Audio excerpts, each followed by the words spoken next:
అనగనగా ఒక రాజ్యంలో ఒక రాజు ఉండేవాడు. అతని కుమారుడు సామ్రాట్. సామ్రాట్ చిన్నతనంలోనే రాజు చనిపోవటం వలన అతనే తన కుటుంబాన్ని పోషించాల్సి వచ్చింది. అలా ఒకరోజు సామ్రాట్ తన సరుకుని పడవలో వేసుకుని వ్యాపారానికి సముద్రయాన ప్రయాణం చేస్తూ ఉన్నాడు.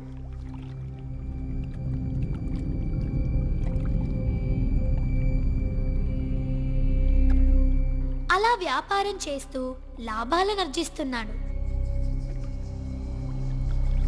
కొన్ని రోజులు సముద్ర వ్యాపారం సజావుగా సాగింది.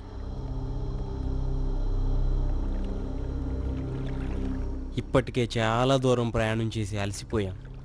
ఎక్కడైనా లంగరు వేసి విశ్రాంతి తీసుకుంటే చాలా బాగుంటుంది.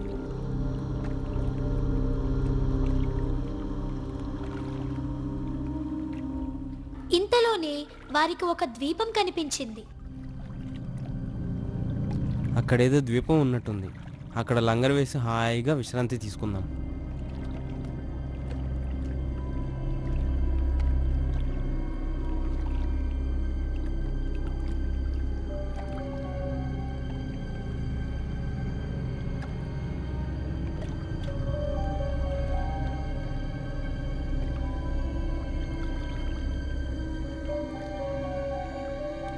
ఆ ద్వీపం అందమైన రమణీయతను సంతరించుకొని ముచ్చట గొలుపుతోంది. అక్కడ దట్టమైన అడవులు, మంచినీటి ఊటలు ఉన్నాయి. రకరకాల పండ్ల చెట్లు, ఫలపుష్పాల జాతులతో ఈ ద్వీపమంతా శోభాయమానంగా ఉంది. అయితే అక్కడ మనిషన్నవాడెవడూ వారికి కనిపించలేదు. ఈ చుట్టుపక్కల ఎవరో కనిపించడం లేదేంటి?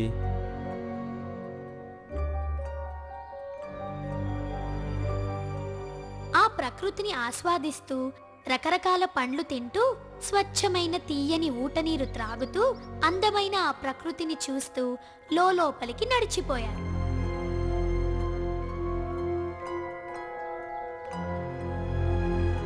అప్పటికే సామ్రాట్ వారి గుంపు నుండి విడిపోయి ఒంటరిగా మిగిలిపోయాడు. ఈ అందమైన ప్రకృతి నా మనసు దోచింది. ఎంతో హాయిగా ఉంది.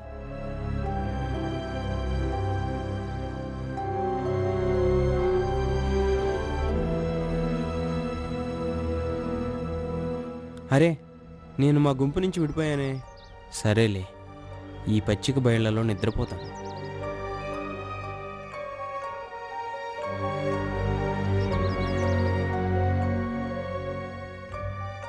అతనికి మెలకువ వచ్చేసరికి చీకటి పడింది. అంతా నిశ్శబ్దంగా ఉంది. ఏంటి చీకటి పడినట్లుందే? అరే, నా పడవేది? నా వాళ్ళు కూడా లేరే. ఈ చీకటి రాత్రి నిచ్చిన ప్రదేశంలో ఒంటరినైపోయాను. నన్ను ఒంటరిగా వదిలేసి వారెందుకు వెళ్ళిపోయారో? ఒంటరిగా ఈ రాత్రంతా బిక్కుబిక్కుమంటూ గడపాలి.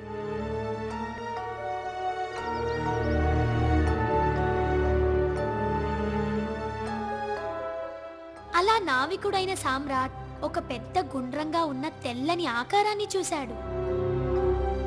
ఓహో, ఇదొక గుడ్డన్నమాట. ఈ గుడ్డేంటి ఇంత పెద్దగా ఉంది? నా అనుభవాన్ని ఉపయోగించి ఇదేంటో తెలుసుకోవాలి. అదేమిటో తెలుసుకోవాలని ఒక దట్టమైన గుబురుగా ఉన్న చెట్టును ఎక్కి పరిశీలించసాగాడు. తెల్లవారింది, కానీ అదేంటో తెలియరాలేదు. ఇంతలో హఠాత్తుగా చీకటి పడింది. అరే, ఇప్పుడేగా తెల్లారింది, ఇంతలోనే చీకటి పడిపోయిందేంటి? కీచుమంటూ భయంకరమైన శబ్దం వినిపించసాగింది. వెంటనే సామ్రాట్ చెట్ల చాటున దాక్కున్నాడు. ఆకాశమంతా నల్లగా అయిపోయింది. ఒక పెద్ద పక్షి తన వైపే క్రిందుకు రావటం గమనించాడు. శరవేగంతో అది క్రిందికి వచ్చింది.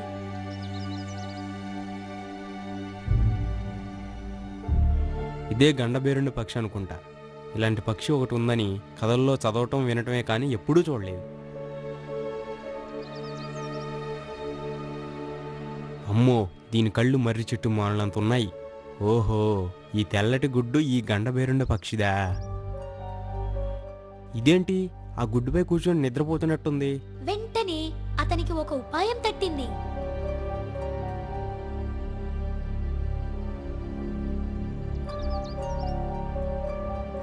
గబగబా తన తలపాగతో దాని కాలుకి తనని గట్టిగా కట్టుకున్నాడు. నా అల్ప బరువు దీనికి ఒక లెక్క. అలికిడి చేయకుండా జాగ్రత్త పడ్డాడు. కాసేపటికి ఆ పక్షి గాలిలోకి ఎగిరింది. దానితో పాటే అతను కూడా. అది ఆకాశంలోకి చాలా ఎత్తుకు ఎదిగిపోయింది. అతను భయపడిపోయాడు. అది అలా ఆకాశంలో ఎగురుతూనే ఉంది. ఎక్కడికి వెళ్తుందో ఈ పక్షి? ఓ పక్క ఈ గాలి చాలా తీవ్రంగా ఉంది, ఊపిరి ఆడటం లేదు. అయినా తప్పదు, ఎక్కడికి వెళ్తుందో చూడాలి. ఎట్లాగో సర్దుకోగలిగాడు. చివరకు అది ఎలాగో కిందికి దిగటం ప్రారంభించింది. ఇదేమో శరవేగంతో కిందకి దిగుతుంది, నా కళ్ళేమో బయర్లు కమ్ముతున్నాయి. అతని తల గిరగిరా తిరగసాగింది. వెంటనే ప్రార్థన చేయసాగాడు. దేవుడా, నన్ను నువ్వే కాపాడాలి. ఈ పక్షి ఎక్కడికి వెళ్తుందో అర్థం కావట్లేదు. నా జీవిత భారం ప్రస్తుతానికి నీపైనే వేస్తున్నాను. మరుక్షణంలో అది కిందకు దిగింది. క్షణం కూడా ఆలస్యం చేయకుండా కట్టు విప్పుకొని దాని కాళ్ల నుండి బంధ విముక్తుడయ్యాడు. చుట్టూ చూశాడు.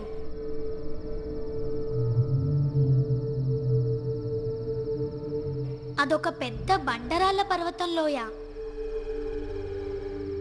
వెంటనే ఆ లోయలో ఒక పెద్ద బండరాయి చాటున దాక్కున్నాడు. కళ్ళు జిగేలు మనిపించేలా శ్రేష్టమైన మేలుజాతి వజ్రాలు, రత్నాలు దగదగా మెరుస్తూ కనిపించాయి. ఆ లోయంతా వజ్రాలు, రత్నాలమయమే. ఎండకు వాటి నుంచి వచ్చే ప్రకాశవంతమైన క్రాంతికి అతని కళ్ళు మిరుమిట్లు గొలుపుతున్నాయి. ఓహో, అంతా రత్నాలమయమే. అసలు ఇక్కడుంది నేనేనా? ఇదే వజ్రాల లోయ అనుకుంటా. ఆహా, నేనెంత అదృష్టవంతుణ్ణి. భగవంతుడా, నీకు నా ధన్యవాదాలు. ఈ వజ్రాలు కొన్ని నాకు దొరికినా నా జీవితం అంతా గడిపేయచ్చు. ఇంతలో జుమ్మంటూ తీవ్రమైన పెను తుఫాను గాలి వీస్తున్నట్టుగా శబ్దం రాసాగింది. శబ్దం వస్తున్న వైపుకు చూశాడు. అంతే, అతని గుండె ఆగిపోయినట్లయింది. అమ్మో, ఎంత పెద్ద భయంకరమైన పాము! ఇదేంటి పెద్ద తాటి చెట్టంత పొడవు ఉంది? అమ్మో, ఇది పడగ విప్పి నా వైపే వస్తుంది. ఈరోజు నేను అయిపోయాను. అతని కళ్ళు కాళ్ళు పనిచేయలేదు. నిశ్చేష్టుడైపోయాడు. ఒక పెద్ద ఏనుగు సైతం అమాంతం మింగేయగలదు. అలాంటిది అతనెంత!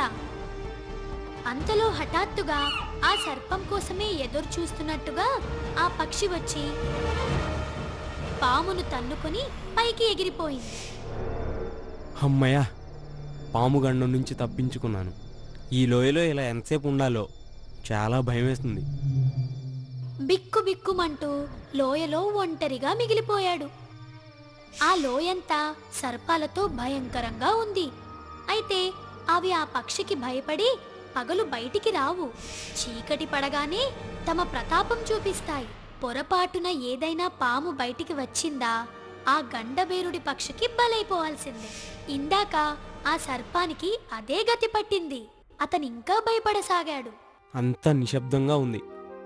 సరేలే, నాకు కావాల్సినన్ని రత్నాలు, వజ్రాలు, వైఢూర్యాలు అన్నిటినీ ఏరుకుని దాచుకుంటాను. అబ్బా, ఆకలి దంచేస్తుంది. గండబేరుండి పక్షి రాకపోతుందా? ఎదురు చూద్దాం. ఇంతలో భయంకరంగా దబ్ మని శబ్దం వినిపించింది. ఏంటి, ఇదేదో పెద్ద మాంసపు ముద్దలా ఉందే. ఈ మాంసపు ముద్ద ఎక్కడి నుంచి పడింది? ఎవరైనా పడేశారా? అనుకుంటూ పైకి చూశాడు. ఆ పర్వతం అంచున కొన్ని ఆకారాలు కదులుతూ కనిపించాయి. ఇంకొంచెం సరిగ్గా గమనించి చూశాడు. అరే, వాళ్ళు మనుషులే. మరి వాళ్ళెందుకు ఈ మాంసపు ముద్దను కింద పడేశారు? అంతలో ఒక గండబేరుడు పక్షి వచ్చి ఆ మాంసపు ముద్దను ఎగరేసుకుపోయింది. అది పైకి పోగానే పెద్ద పెద్ద డప్పుల మోత, అలజడి, గందరగోళం, కోలాహలం, అరుపులు, కేరింతలు, శబ్దాలు వినిపించాయి. ఆ అలజడికి ఆ పక్షి ఆ మాంసపు ముద్దను అక్కడే పడేసి వెళ్ళిపోయింది. వెంటనే వారు ఆ మాంసపు ముద్దకు అంటుకున్న రత్నాలు, వజ్రాలను తీసుకున్నారు. మరలా మాంసపు ముద్దను ఆ పక్షికే వదిలేశారు. ఓహో, ఇదేదో బాగుందే. రత్నాలు రాసుల కోసం వారి ఆలోచన చాలా బాగుంది. నిజమే, మరి మానవ మాత్రుడు ఎవరైనా ఈ లోయలోకి వచ్చి ఈ భయంకరమైన సర్పాల మధ్య నుండి ఈ రత్నాలను రాశులను తీసుకుపోగలరా? భలే చిట్కా కనుగొన్నారే. రత్నాలు తీసుకోవాలనుకున్నప్పుడు మాంసపు ముద్దలను పడవేయటం, అంతలో ఆ పక్షి వచ్చి ఆ మాంసపు ముద్దను పైకి తీసుకురావటం, దానికి అంటుకున్న రత్నాలను వారు తీసుకోవటం జరుగుతుంది. మంచి ఆలోచన వచ్చింది. మరొక మాంసపు ముద్ద పడగానే ఆ మాంసపు ముద్దకి నేను అంటిపెట్టుకుని పైకి వెళ్ళాలి. ఆ మాంసపు ముద్ద పడగానే తన తలపాగాను దానికి కట్టేసుకున్నాడు. వెంటనే గండబేరుడు పక్షి వచ్చి ఆ ముద్దను తన్నుకొని పోవటం, దానితో పాటే అతను కూడా పైకి ఎగిరిపోయాడు. గండబేరుడి పక్షి పైకి రాగానే వారు చేసిన అలజడికి ఆ మాంసపు ముద్దని వదిలేసి వెళ్ళిపోయింది. వెంటనే అతని బంధాన్ని విప్పుకొని మాంసపు ముద్దకి అంటుకొని ఉన్న రత్నాలను తీసుకొని దూరంగా పోయి నిలుచున్నాడు. వెంటనే అక్కడికి ఒక మనిషి వచ్చాడు. ఎవరు నువ్వు ఇక్కడికి ఎలా రాగలిగావు? మనుషులు కనపడగానే అతనికి ఎక్కడి లేని ఆనందం వచ్చింది. మరి మనిషి కనిపించక అతనికి ఎన్నో రోజులైంది కదా. అతనికి అదంతా చెప్పాడు. అతను ఎంతటి ఒంటరితనాన్ని అనుభవించాడో, బిక్కుబిక్కుమంటూ ఎలా బతికాడో వివరించాడు. అవునా? అయ్యయ్యో, ఇక్కడ ఎలా ఉండగలిగావో నీ గురించి వింటేనే నాకు నీ మీద జాలి కలుగుతుంది. రా, మా ఇంటికి వెళ్దాం. అతను వారింటికి తీసుకెళ్లి